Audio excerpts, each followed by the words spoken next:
I did not believe the old lore, and I said so to my council the very night I brushed her wrist, and the impossible answered me back. We were 3 hours into the harvest audit, the long tables of Ambermore's great hall stacked with tally sticks and grain ledgers, the red autumn light gone from the high windows and the candles doing the rest.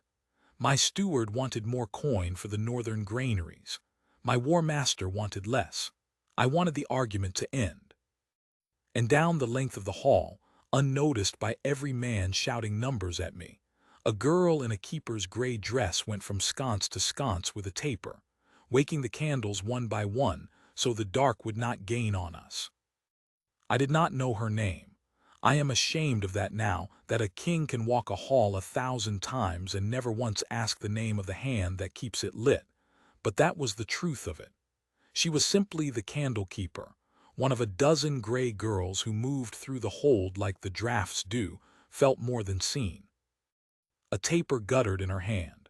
A candle she had just lit toppled from its cup, and I caught it, not from any grace, only reflex, my hand shooting out to save the ledger beneath from the flame.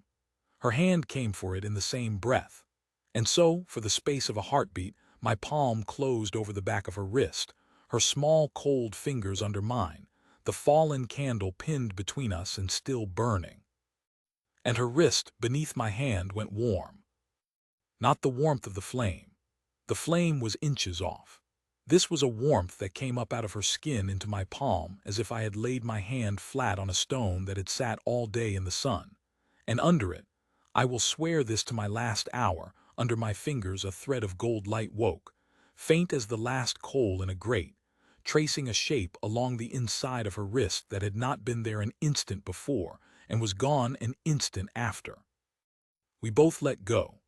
The candle rolled to the table and I righted it without looking.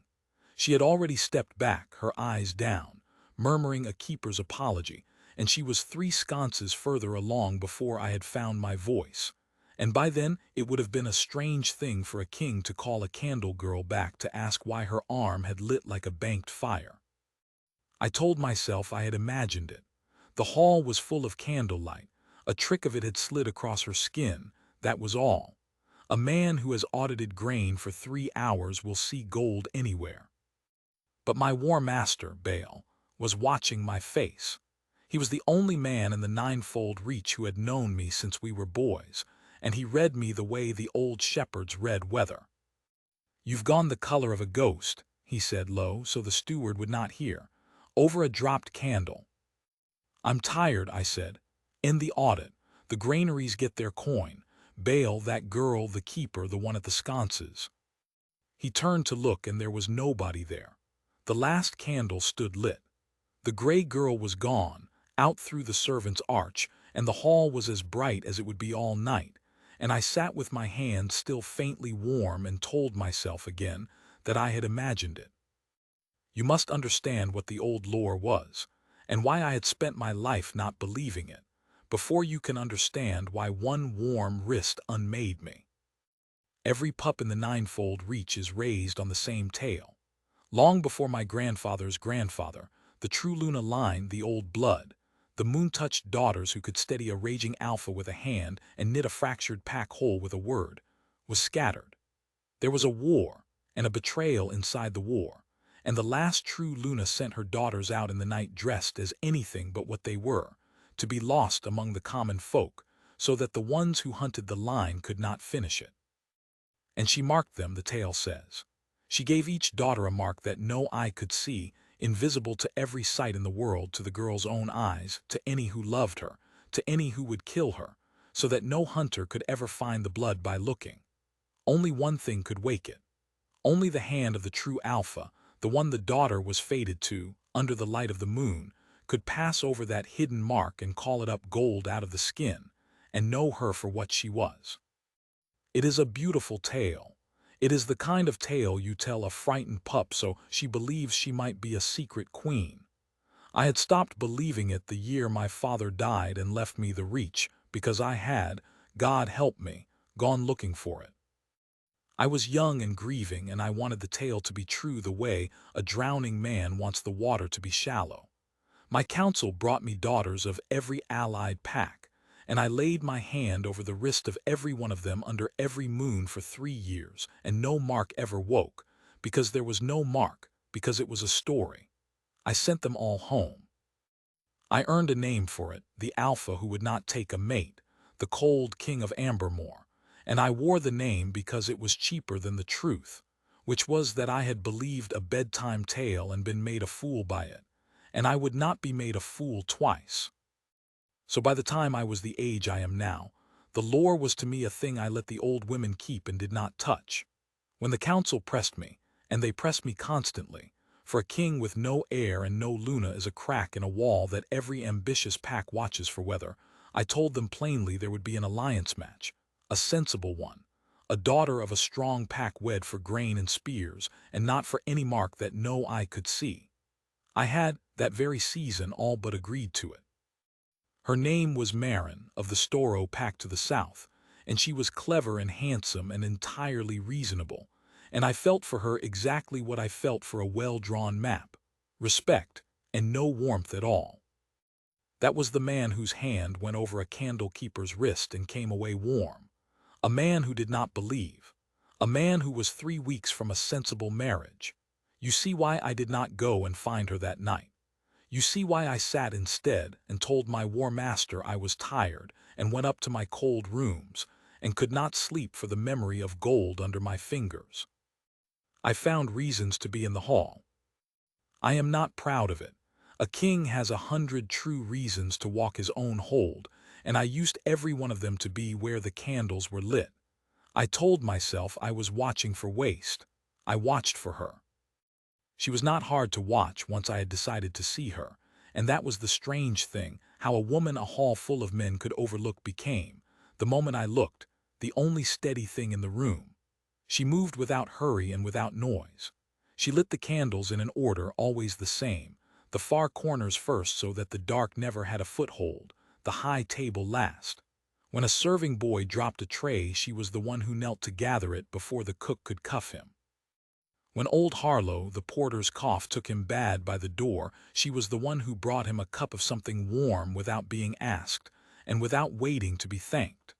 She did the work of the hold the way water finds the low places, everywhere quietly, and taken for granted by everyone but the ground it saved. I learned her name the plain way in the end.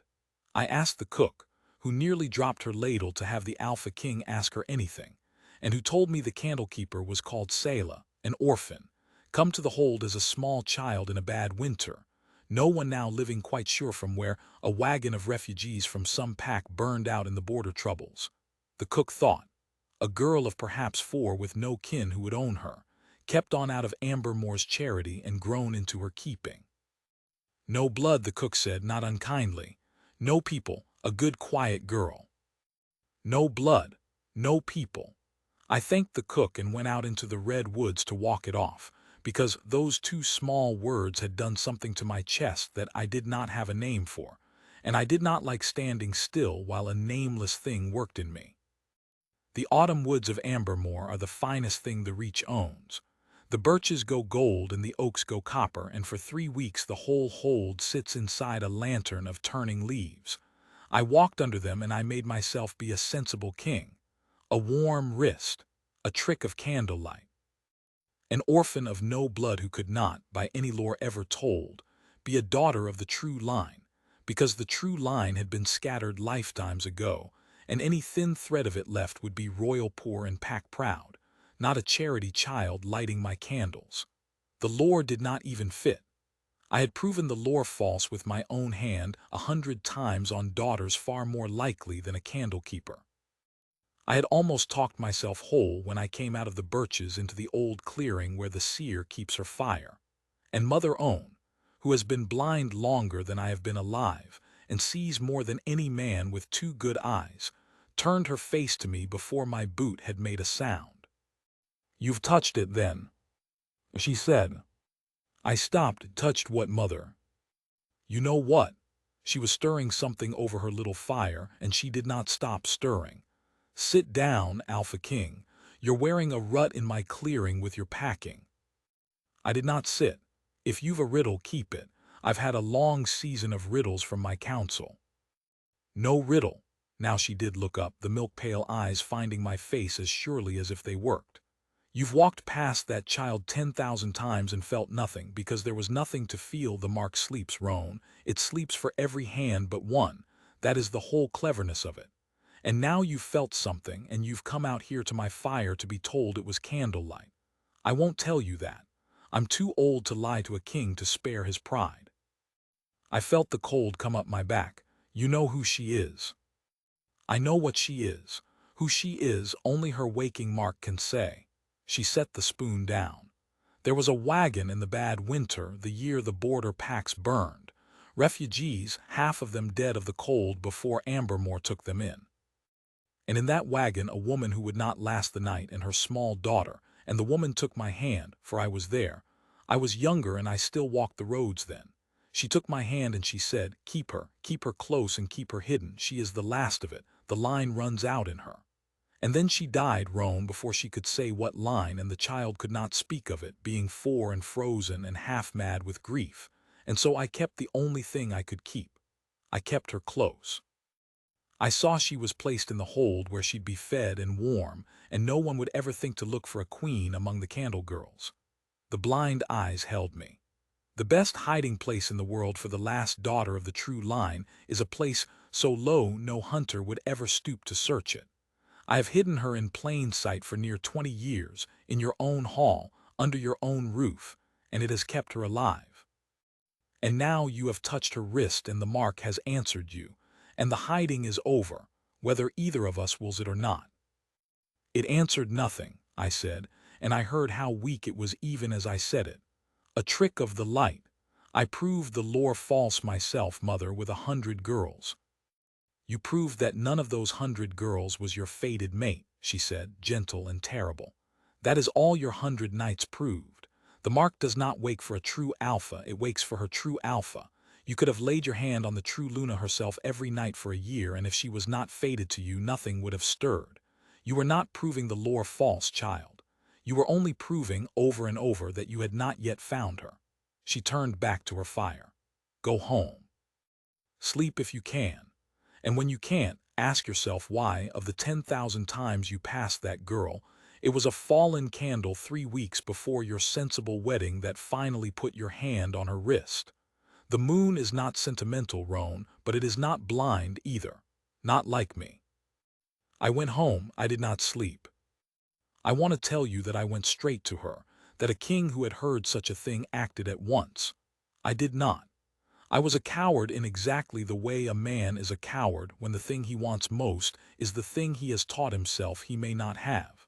For 3 days I did nothing but watch her and burn. And in those 3 days the council closed in, because the council smelled weather as it always does. My steward brought the Storrow contract for my seal. Marin of Storrow herself came north ahead of the wedding to see the hold that was to be hers, clever, handsome, reasonable Marin who deserved, I want to say plainly, far better than to be a line in this tale, and who was nobody's villain. She walked my hall on my arm and my counsel beamed, and across the room a gray candle-keeper lit the far corners first so the dark would not gain, and I could not keep my eyes from her, and Marin of Storrow, who missed nothing, followed my gaze to its end and was quiet for a long moment. That one, she said, not unkindly over the wine that night. The keeper. You look at her the way my father looks at the one field he lost in the war and never got back, like a thing that was yours and isn't. She's a servant of the hold, I said. I hardly know her name. You know her name, Marin said. You just said it wrong, you said it like a man who's afraid of it. She set down her cup. Roan, I came here to marry a king for grain and spears, and I'll do it, and it will be a good marriage as those go, and will neither of us be unhappy exactly, and that is the most that people like us are usually offered. But I've watched you 2 days. You don't look at me at all. You look at her like the roof looks at the wall it's about to fall in love with. And I find I'd rather have the honest half of a marriage than the whole of one where my husband's eyes are always at the far corners of the room. She almost smiled. So, before either of us signs anything, what is it about the candle girl? And because she had asked me plainly, and because I was so tired of being a sensible king, I told her. The lore, the wrist, the gold. Mother owns fire and the wagon and the woman who died before she could name the line. I told it all to a woman I had been 3 days from marrying, and when I was done, Marin of Storrow sat back and looked at me with something that was not jealousy at all. It was something closer to awe and closer still to a kind of fierce, practical kindness. Then in the name of every god, she said, why are you sitting here drinking with me? Go and wake the mark. And if it doesn't wake, if Owen's wrong, if it was candlelight, if I've dreamed the whole, then you'll know, Marin said, and you'll come back and we'll sign the sensible contract, and you'll spend the rest of your life a sensible king, which is a fine thing to be and a poor thing to settle for. But you'll know. Roan, I run my father's northern holdings. Do you know what I have learned running holdings? That the thing which ruins more good houses than any war is a lord who will not look at the answer he's afraid of. You have spent your whole reign not looking. Look. I have been thanked in my life for many things. I have never been more grateful to anyone than I was to Marin of Storrow in that moment, who had every reason to want the candle girl unlit, and instead handed me the courage to strike the light. But I would not do it in secret. That was the one thing I settled on that night, walking my dark hall alone after Marin had gone up. If I went to Selah in some quiet corner and passed my hand over her wrist and it woke, then it would be a thing whispered, the Alpha King's servant bride, the candle girl he claimed no one could vouch for, elevated on a story about a mark only he could see. They would say I had made it up to have her. They would say she had bewitched me. She had lived 20 years unseen. If her worth came out at last, it would come out where every eye in the Reach could witness it and none could ever deny it, so that no man could ever again call her nothing. And there was another reason, one I have only admitted to myself in the years since. I wanted witnesses because I was afraid. If I did it alone and it woke, I was not sure I could keep myself from falling to my knees in front of her, and a king does not like to be undone where he cannot control who sees. Fool that I was, I thought a hall full of my pack would help me hold my composure. The harvest moon came 4 nights later, the great copper moon that ends the turning leaves. When the whole Reach gathers in the hall for the feast of the last harvest, every man and woman and pup of Ambermore under one roof, the doors thrown open to the gold woods, the moon so low and so huge it lays a bar of light clean across the flagstones through the western arch. Mother Owen had told me when I went back to her fire that the mark wakes truest under the moon, and I had planned it for this, the one night the moon comes into my hall like a guest. I did not tell Selah. I could not think how. What does a king say? Come stand in the moonlight before 800 of your betters so I can prove you are secretly a queen. If I was wrong, I would have humiliated her past bearing. So I told her nothing, and I have asked her forgiveness for that 100 times since, and she has given it every time, and I still ask. The feast went as feasts go. The tables groaned. The pups ran wild. Bale got loud.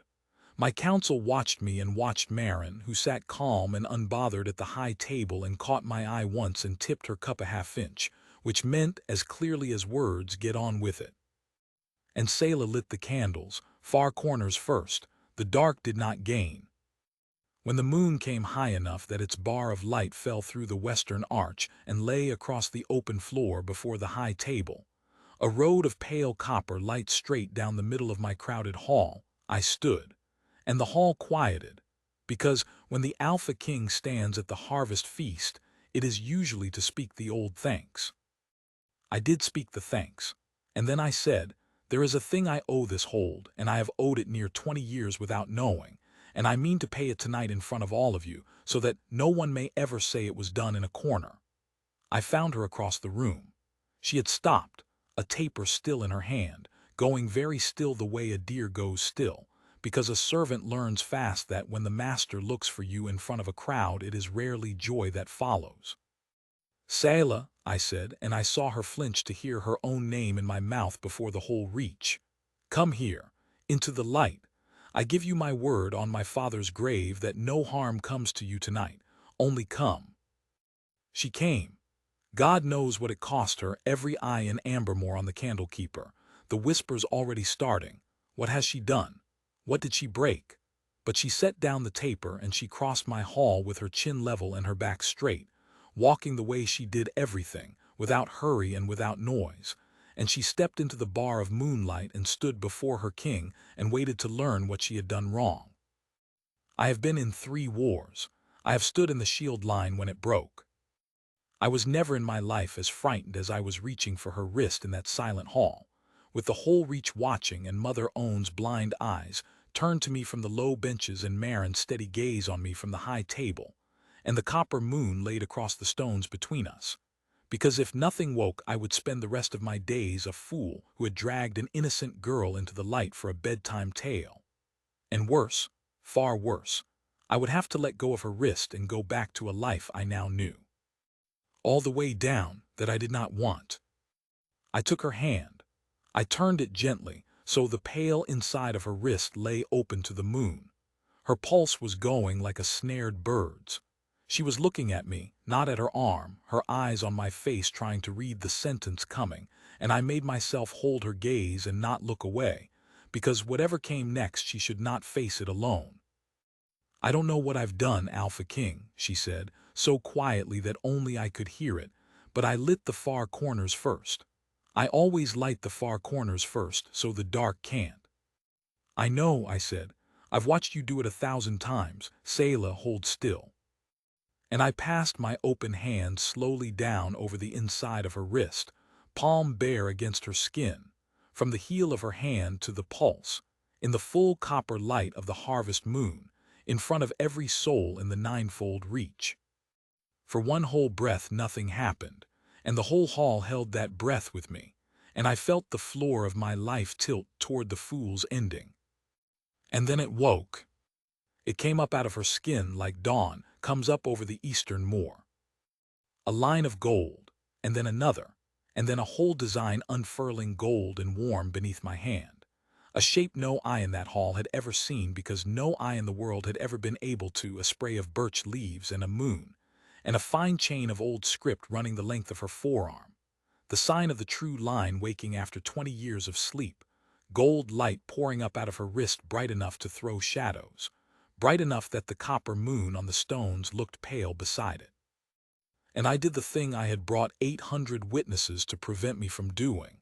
I went down on one knee, in front of my whole pack, and I did not care. The bond did not come to me the way the lore said it would, the way I had braced for, some grand thing seizing the chest. It came as a scent cedar and the first snow of the year, a scent I had never smelled on her or on anyone, a scent that was simply, wordlessly home, and a certainty behind my sternum, quiet and total as a door clicking shut in a house you were born in. Not a storm, a homecoming. 20 years I had walked past this girl, and the whole time some part of me had been a man standing in the cold outside a lit house. And now the door was open, and I understood I had been out in that cold my entire reign. Selah was staring at her own arm. She had never seen the mark. She had carried it her whole life, invisible to her own eyes as to everyone's, and now it blazed gold up out of her skin under a king's bare hand, and I watched her face go from fear to bewilderment to a dawning, wrenching understanding. That the woman in the wagon, the mother she barely remembered, the last of it, the line runs out in her, that all of it was true, that she had been someone the whole time she had been no one. "What is it?" she whispered. "What is this? What am I?" "You're the last daughter of the true line," I said, kneeling in her light. "You're a Luna of the old blood, hidden in my own hall for near 20 years so the ones who scattered your kin could never find you. Mother Owen kept you low so you'd stay alive. And the mark you've carried your whole life, that no eye could ever see," my voice went, and I let it in front of all of them. "It can only be woken by one hand in all the world, Selah. The hand you were made for. It woke for me." The hall did not roar. I had braced for a roar and got instead something better, something I will carry to my grave. A silence, and then from the low benches where the poorest of my pack sit, a single old woman began to weep, one of the gray keepers, one of Selah's own, who had lit candles beside her for years and thought her nothing and loved her anyway. And then Mother Owen lifted her blind face and said, in the cracked voice that had kept this secret 20 years, "There she is." There she is at last. And then the whole hall was on its feet, and they were not bowing to a queen they'd been told to honor. They were rising to a girl they had all overlooked, every one of them, the cook and the porter and the war master and the king, and the rising was half a homage and half an apology, and Selah stood in the middle of it in her gray keeper's dress with gold pouring up her arm and did not know where to look. I got up off my knee. I took both her hands, and because I had brought all these witnesses precisely so this could never be done in a corner, I did the last thing plainly, so all of them would hear it.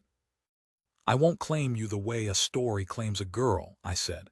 You've had 20 years of your life chosen for you by other people, however kindly, the wagon that carried you, the winter that kept you, the charity that fed you, the old woman who hid you. You've never once chosen. So I'm not going to make you my Luna tonight because a mark woke. I'm going to ask you. And if you say no, the mark still stays yours and the line still runs true in you and you go back to your candles a free woman of the old blood with every honor this hold can give and no husband you didn't choose. The bond is real. I feel it and I won't pretend I don't. But the choice is yours and it has to be or it's worth nothing. I held her gaze. Will you have me, Selah of the true line, not the king? The man kneeling in your light who has walked past you for 20 years like a fool and would spend the next 20 making up for it. Will you have me? She was quiet a long moment. The gold in her arm dimmed to a warm ember as the moon slid on, the way I would learn it always did, quick to wake and quick to bank, a secret fire and not a beacon. And Selah, who had lit the far corners first her whole life, so the dark could never gain, who had brought a coughing old porter a warm cup without being asked, who had knelt for a serving boy's spilled tray, who had been unbroken and unhurried and kind through 20 years of being no one, lifted her chin and looked at her king. And I saw in her face that she was choosing, truly choosing, and not being swept. I don't know how to be a Luna, she said. You've been doing the work of one since you were a child, I said. You've kept this hall from the dark every night of your life without a soul thanking you. The title's only the part I add. Will you have me? Yes, said Selah. God help you, yes. And the hall did roar then, at last, and I did not hear a note of it, because I had drawn her in and put my forehead against hers there in the last of the moonlight, and all I could smell was cedar and first snow and home. We were wed under the birches before the leaves fell, which is to say within the fortnight, because I had wasted 20 years and would not waste another day. Marin of Starro stood as a witness. She would not miss it, she said. Having practically arranged it, and we made a truer alliance with her pack in the end than any marriage would have bought, an alliance of two houses that had watched a king do the honest thing and respected him for it. She rode home a friend of the Reach and, in time, a friend of my Luna, which I would never have dared hope for, and which says more about Marin than about me. My counsel, I will not pretend, were all easy. There were those who muttered that a candle girl was no bride for the Reach, mark or no mark, blood or no blood, that it could not be proven that the gold could have been a trick. I did not crush them. This was never a tale of scorners ground down. No one in Ambermore had ever hated Selah, only failed to see her, and you cannot punish a whole hold for a blindness the king himself was worst of. So I did not humble them. I did something quieter. Whenever a doubter came to court, I would find some reason in front of him, to take my Luna's wrist and pass my hand over it in a shaft of windowlight, and let the gold come up gentle out of her skin, the birch and the moon and the old script, and I would say nothing at all. The gold said it. It only ever woke for my hand, and everyone came to know it, and the muttering died not because I killed it, but because there is no arguing with a thing you have watched wake with your own eyes. Mother Own lived 2 more winters and saw, in her way, which was better than mine, the true line come back into the hall she had kept it hidden in.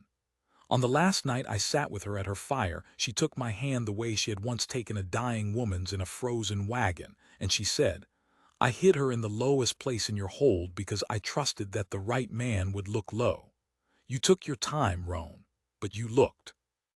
And I could not answer her, so I only held her hand until the fire went down. That is the whole of it, but for the small thing, the private thing, that is really the only part I keep for myself. The mark is still invisible. That has not changed. To every eye in the reach, to the court, to the pups we raised, to Selah's own eyes when she turns her arm to the light, her wrist is bare skin and nothing more. The whole world looks at my Luna and sees no sign of what she is. Only my hand wakes it. Only I, of every soul alive, can pass my palm over her wrist in the dark and call the gold up out of her, the birch and the moon and the old line, our own private dawn that no one else will ever see. And I will tell you a truth I have never told the council. In the beginning I grieved that. I thought it a hard thing that she carried her whole worth unseen, that she had spent 20 years being nothing to eyes that could not read her. But Selah set me right. The first winter, in the dark of our chamber with my hand over her waking wrist, and the gold throwing soft shadows on the stone. You think it's a sorrow that no one else can see it, she said. It isn't. All my life the world looked at me and saw nothing, and I minded when I was small. But then I stopped minding because I understood I wasn't nothing. I was just not for them to read. The mark was always there. It was only ever waiting for the one hand it was meant for. She turned her wrist under my palm and the gold rose. I was never invisible, Roan. I was only ever hidden. There's a difference, and you're the difference. You're the only one who was ever meant to see me. And you did. It only took you 20 years and a dropped candle. The dark never gained on us, in all the years after. She still lights the far corners first. A Luna of the old blood in a queen's gray, going sconce to sconce every harvest feast out of a habit 20 years deep. And I follow behind her through my own hall now, an old king in love. And when we reach the last candle at the high table, I take her wrist in the moonlight through the western arch, and I wake the gold, just for the two of us, just to see it. Because I spent my whole reign not believing there was anything under the surface of the world worth looking for. There was. She was lighting my candles the entire time.